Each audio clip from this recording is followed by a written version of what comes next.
My best friend started dating my ex. She expected anger, drama, maybe even tears. Instead, I calmly told her the truth about him. Her smile faded instantly. The air in Chloe's living room, usually so comforting with its scent of lavender and expensive wood polish, felt suddenly thick, like a physical barrier. She was smiling, that wide, slightly too bright smile she got when she was nervous about something but trying to project confidence. Her hand, perfectly manicured, reached out to fiddle with a decorative geode on her coffee table. My coffee, a custom blend from the rusty mug, sat cooling untouched on the coaster she'd insisted I use. I could hear the faint, distant hum of traffic from Oak Haven's main street, a sound that usually brought me a sense of peace. Not today. So, she began, a little breathlessly, her eyes flicking to mine, then away. I have some news. My stomach did a slow roll, a premonition colder than the ice in my glass. I already knew, deep down, before the words even formed on her lips. It was in the way she avoided my gaze, the way her shoulders were hunched almost imperceptibly, as if bracing for impact. We'd been best friends since high school, Chloe and I, through braces, bad haircuts, disastrous first dates, and the triumphs of college acceptances. She was the sister I never had, the person who knew the exact shade of blue that made my eyes pop, the one who could tell my mood by the way I held my coffee cup. We had a pact, an unspoken rule that some things were simply off limits.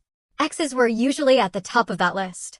I've been seeing someone, she finally managed, her voice a little higher than usual. And it's Julian. The name hung in the air, a physical entity pressing down on me. Julian. My Julian. Or, more accurately, my ex-Julian. The man who had, for 3 years, been the center of my universe, the sun around which my entire life had revolved. My mind, usually a chaotic swirl of graphic design concepts and client deadlines, suddenly went utterly, terrifyingly still. I felt the blood drain from my face, a chill spreading through my limbs. She watched me, her smile faltering, her perfect posture drooping a little. She expected anger. She expected tears. Maybe even a scream. Instead, a strange, almost eerie calm settled over me. It was the kind of calm that comes after a storm has passed and you realize the true extent of the devastation. I took a slow, deliberate sip of my now cold coffee, the bitterness a welcome jolt against the surreal silence. Chloe, I began, my voice steady, betraying none of the turmoil inside. I need to tell you some things about Julian.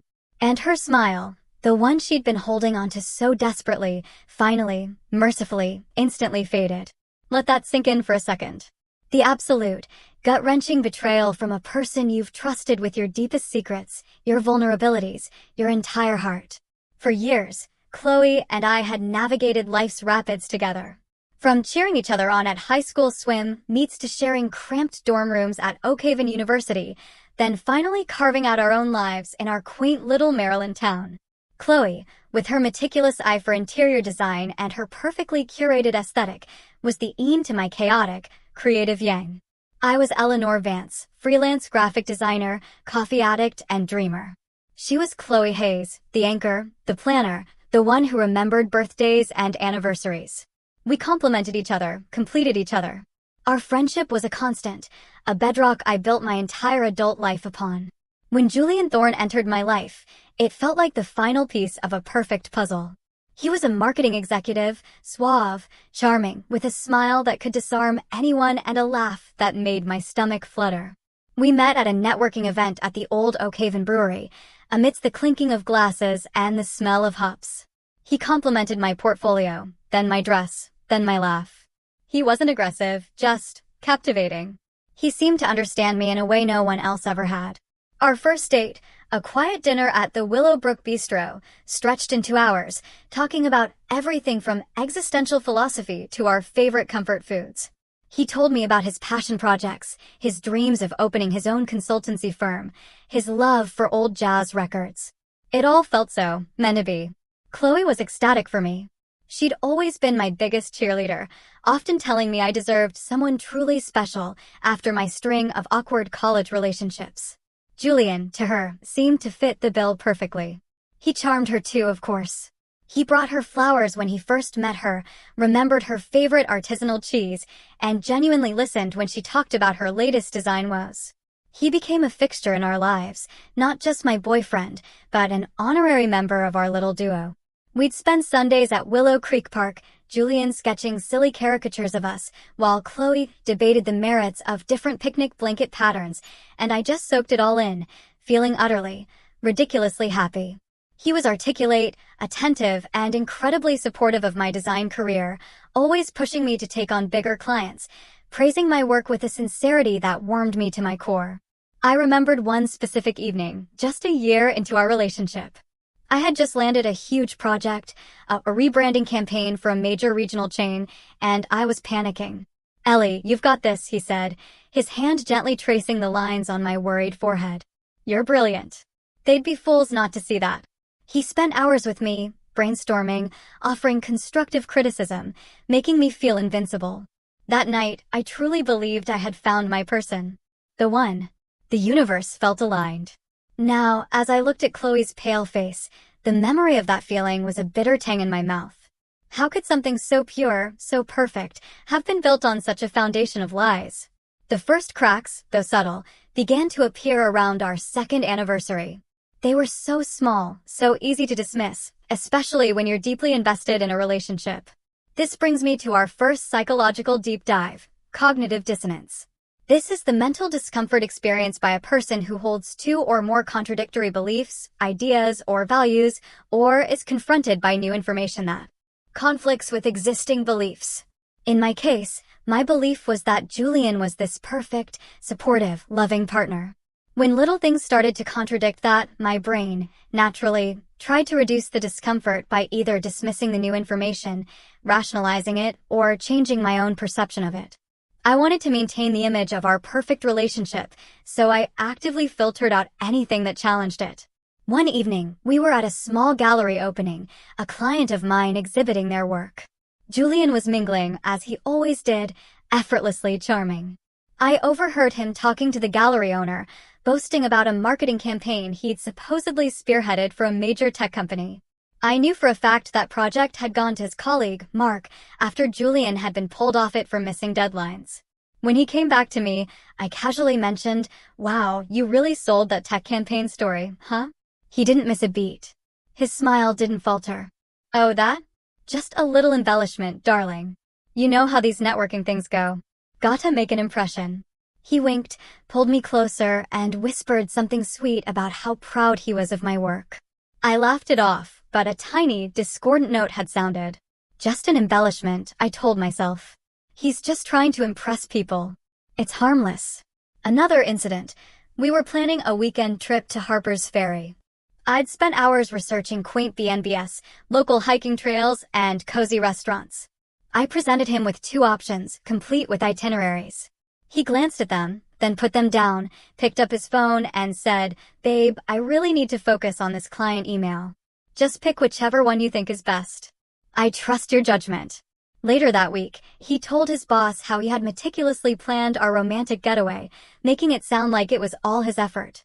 When I gently reminded him that I'd done all the planning, he just chuckled. "Oh, I just let you handle the details. You're so much better at it. But the vision, darling, that was all me." He made it sound like a joke, and I, again, dismissed the feeling of being subtly undermined. He's just a busy guy, I thought. He appreciates my effort, that's what matters.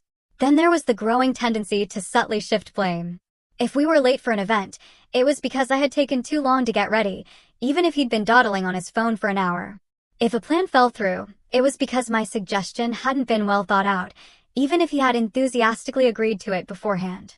"Eleanor," he'd say, a touch of gentle concern in his voice, "sometimes you're just a little too scattered for your own good.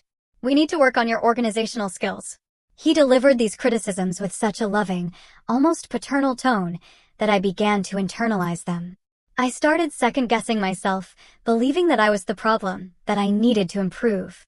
"He's just trying to help me be better," I told myself. "He cares." Chloe, bless her heart, occasionally picked up on something. "Ellie, did Julian really just say your choice of restaurant was uninspired?" she'd ask, a frown line appearing between her eyebrows. "I thought you loved that place." I'd brush it off. "Oh, Julian, he just has very specific tastes. He means well." I was an expert at manufacturing excuses for him, not just for Chloe, but for myself. The thought that Julian, my seemingly perfect partner, could be anything less than wonderful was too uncomfortable to entertain. The red flags, in retrospect, fluttered like distress signals I was too blind, or perhaps too stubborn, to acknowledge. I was so enamored with the idea of Julian, the charming, supportive, intelligent man I thought I had, that I couldn't reconcile it with the small, insidious actions that chipped away at my self-esteem. The breaking point arrived unexpectedly, like a sudden storm after a clear sky. It wasn't a single, dramatic explosion, but a quiet, chilling realization that finally shattered my carefully constructed cognitive dissonance. It was late autumn, the leaves in Oakhaven a fiery mosaic of reds and golds. Julian and I had been planning to visit my sister, Sarah, who lived about an hour away.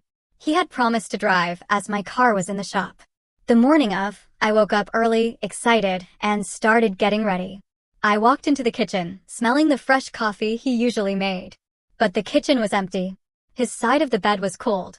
I checked my phone. A text message, sent at 3 a.m. Emergency client meeting came up, babe. So sorry, can't make it. We'll call later 20. No call came. Not that day, not the next. When he finally did call, 2 days later, his voice was breezy, as if nothing had happened. Hey stranger.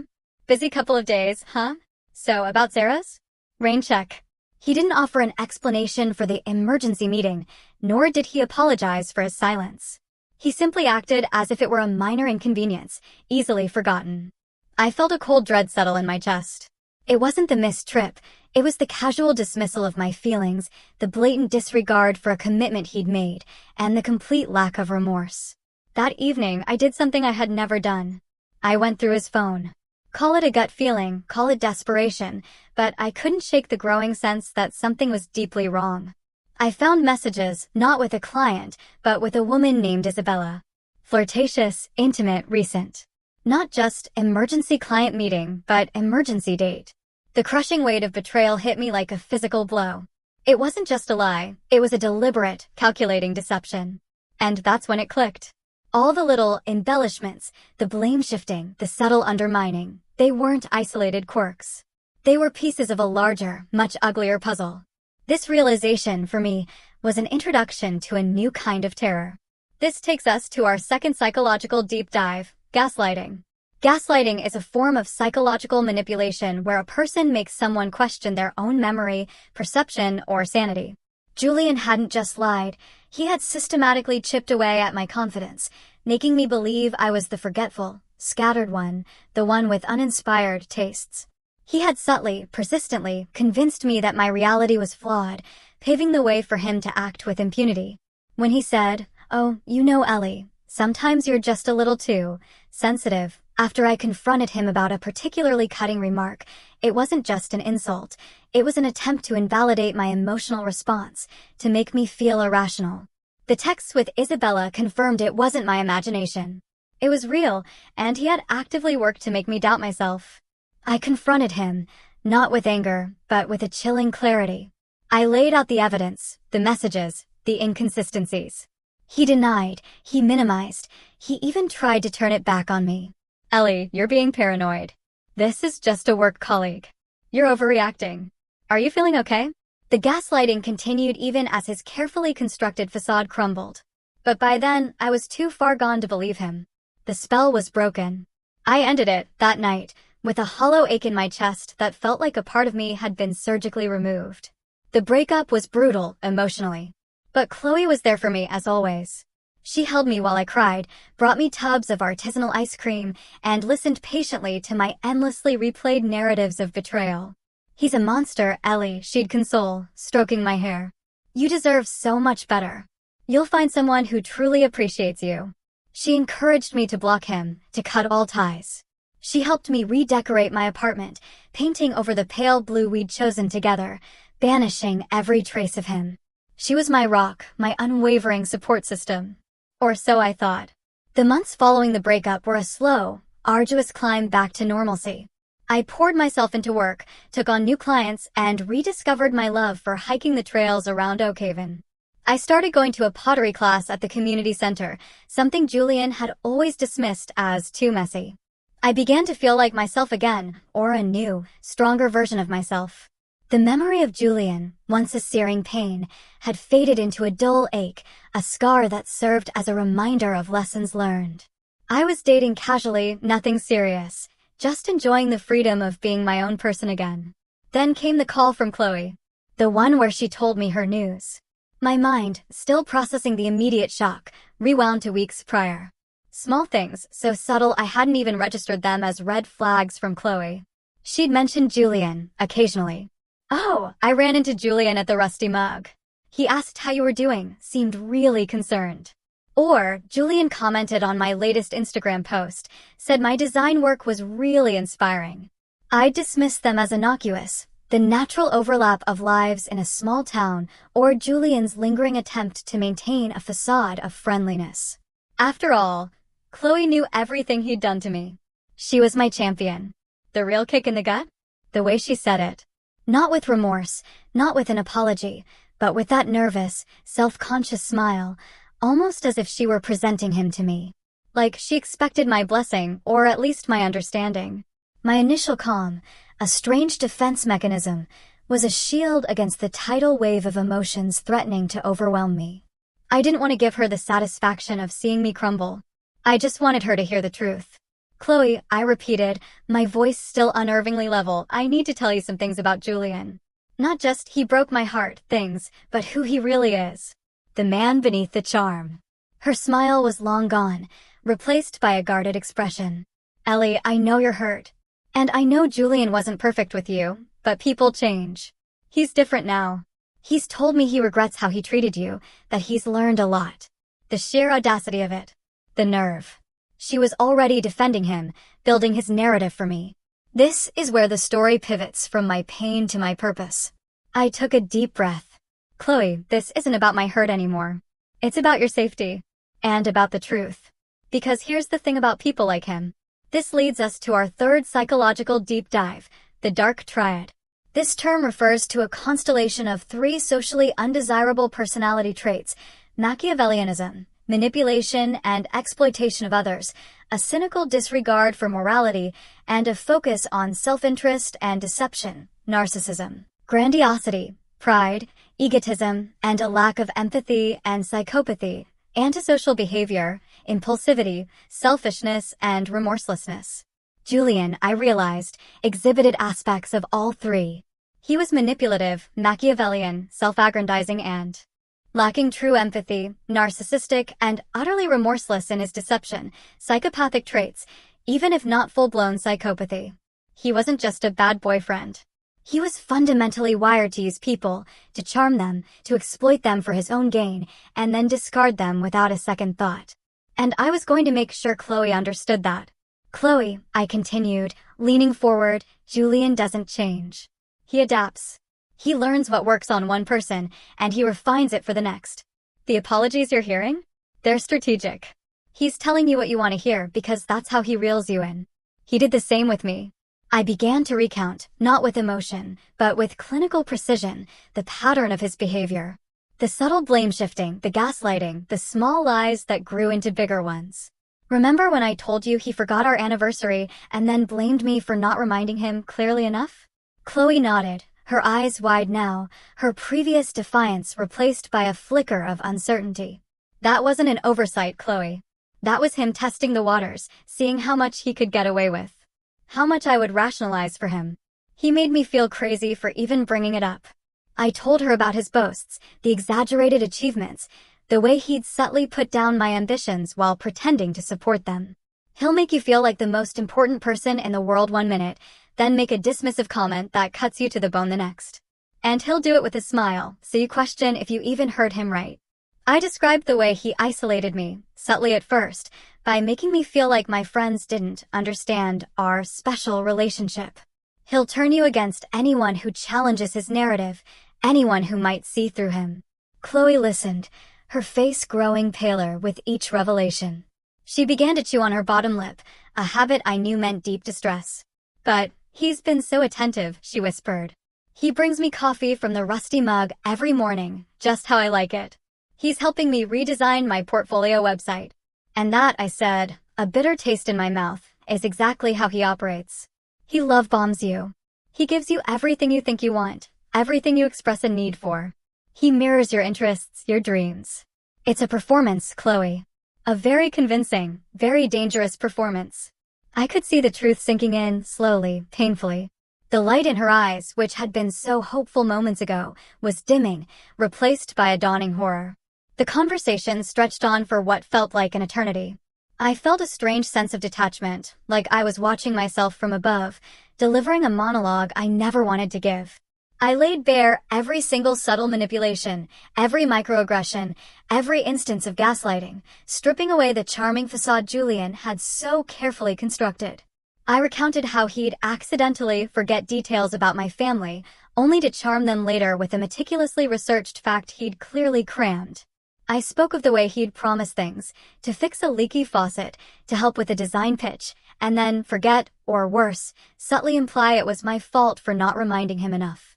He'll make you feel like you're the only one who truly understands him, I explained, that you're special because you see beneath his tough exterior. He'll paint himself as misunderstood, as someone who just needs the right person to fix him. And you, Chloe, with your nurturing nature, you'll fall for it hook, line, and sinker. I watched as her meticulously applied makeup seemed to crack under the weight of my words. Her hands, which had been gracefully folded, now clasped together tightly, knuckles white. She looked at me, really looked at me, for the first time since she'd dropped her bombshell. And I saw not just shock, but a dawning terror in her eyes. The kind of terror that comes when your entire reality is yanked out from under you. This leads to our fourth psychological deep dive, traumatic bonding. This is an attachment that develops out of cycles of abuse, where there are intermittent reinforcement and devaluation. The victim experiences periods of intense affection and attention, the love bombing Julian excelled at, interspersed with periods of neglect, criticism, or outright abuse. This creates a powerful, often subconscious, bond because the victim becomes addicted to the good times and constantly strives to return to them, hoping to earn back the abuser's affection. Chloe, by engaging with Julian after hearing all my stories, was already in danger of this. The coffee, the portfolio help, these were the good times he was offering, designed to hook her, to make her overlook the glaring red flags. He'll create drama, then be the one to save you from it, making you feel indebted, I continued. He'll isolate you slowly, by making your friends seem negative or jealous of your amazing relationship. He'll make you question your own sanity, your own perceptions, until you rely entirely on his version of reality. I leaned back, exhausted, the words draining me, but resolute. He's a void, Chloe. He doesn't truly care about you. He cares about what you can do for him, how you reflect on him, how you make him feel important. And when you stop serving that purpose, or when someone new comes along who can serve it better, he discards you. Just like a broken toy. Silence descended, heavy and suffocating. The hum of traffic outside seemed to fade into nothingness. Chloe stared blankly at the wall behind me, her expression unreadable. I waited. I knew this wasn't an easy pill to swallow.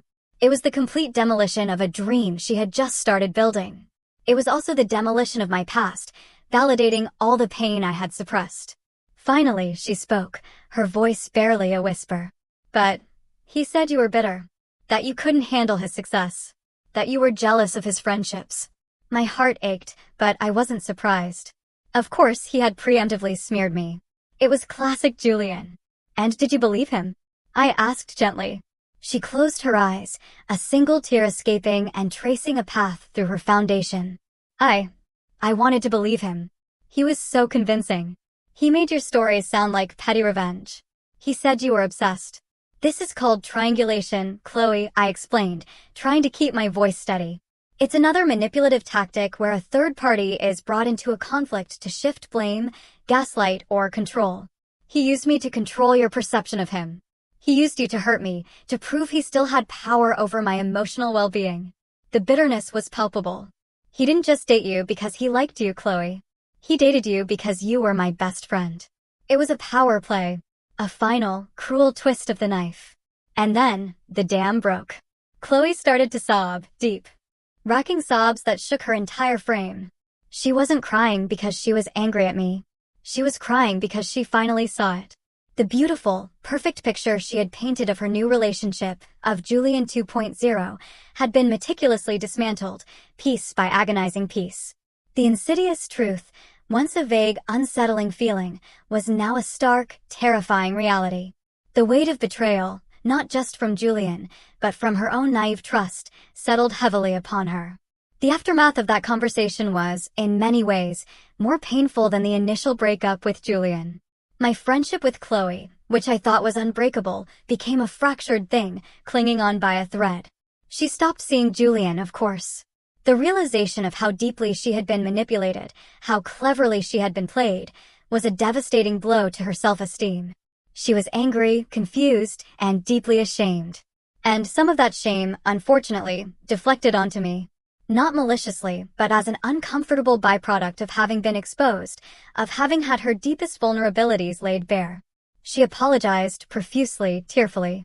"Ellie, I am so sorry. I can't believe I was so stupid. I can't believe I let him get to me after everything you told me." And I believed her sincerity. But the trust was shattered. It wasn't just that she dated my ex, it was that she dated that ex, the one she knew was toxic, manipulative, and dangerous. It was that she chose to believe his narrative over mine, even for a moment. This brings us to our fifth psychological deep dive, the sunk cost fallacy. This is the idea that people are unwilling to abandon a course of action because they have already invested heavily in it, even if it is clear that the continued investment is not worthwhile. In a relationship context, this means staying in a toxic relationship because you've already put so much time, emotion, and effort into it that leaving feels like a waste. For Chloe, she had already invested her hopes, her excitement, her belief in Julian. To walk away, to admit I was right, meant admitting that investment was for nothing.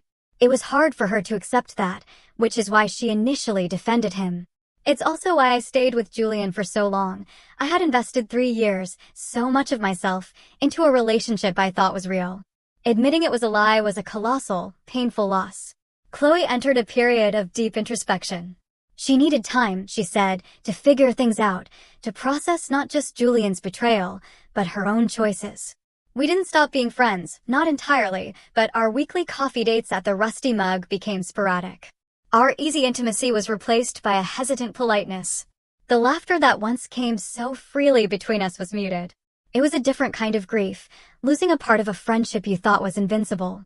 Julian, predictably, didn't go down without a fight. He started a smear campaign, not just against me, but against Chloe too.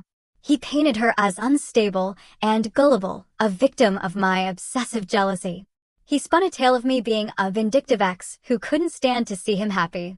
He reached out to mutual friends, weaving his insidious narrative. Some believed him. Others, the true friends, saw through it. It was a messy, draining period of social realignment. I had to learn to differentiate between those who truly cared about me and those who were easily swayed by charisma and a convenient narrative. It was during this time that I understood the true meaning of boundaries. My journey to healing wasn't just about getting over Julian, but about rebuilding my self-worth, recognizing red flags, and, crucially, setting firm boundaries with people, even those I loved. It was about recognizing that I couldn't control Julian's narrative, or who believed it. I could only control my own truth and how I chose to live it. I decided to stop engaging with the drama. I blocked Julian on every platform. I politely but firmly corrected misinformation when it arose, then I moved on. I didn't allow myself to dwell on Chloe's hurt feelings or Julian's malicious lies. I focused on my work, on my new pottery hobby, on forging new connections, and strengthening the ones that remained true. I sought therapy, not because I was broken, but because I wanted tools to understand the dynamics of such relationships and ensure I never fell prey to them again. This is my final psychological deep dive, self-compassion and radical acceptance. The journey through betrayal and manipulation is incredibly difficult. It chips away at your sense of self, your trust in others, and your view of the world. Self-compassion, treating yourself with kindness and understanding during times of suffering, is vital. It's about acknowledging your pain without judgment. Radical acceptance is understanding that some things are simply beyond your control, that the past cannot be changed, and that fighting against reality only causes more suffering. It's about accepting the painful truth of Julian's character, of Chloe's choices, and of the altered landscape of my life. Only then could I truly begin to heal. It's been 2 years since that agonizing conversation in Chloe's living room. Chloe and I are slowly, cautiously, rebuilding our friendship. It's different now, seasoned with a hard-won understanding and a quiet acknowledgement of the fault lines that appeared. We still grab coffee at the Rusty Mug, but the conversations are deeper, more honest, less about surface pleasantries and more about genuine connection and vulnerability. She's in therapy too, working through her own issues of codependency and people-pleasing that made her vulnerable to Julian's charm. Julian? He's moved on, to another town, another job, no doubt charming a new set of unsuspecting victims. His pattern is predictable, a cycle of love bombing, manipulation, and discard. I pity the next person who falls for his polished facade. But I no longer fear him. My life is richer now, not because of the pain, but because of the profound lessons it forced me to learn. I learned to trust my gut, to recognize the subtle whispers of intuition before they became screams.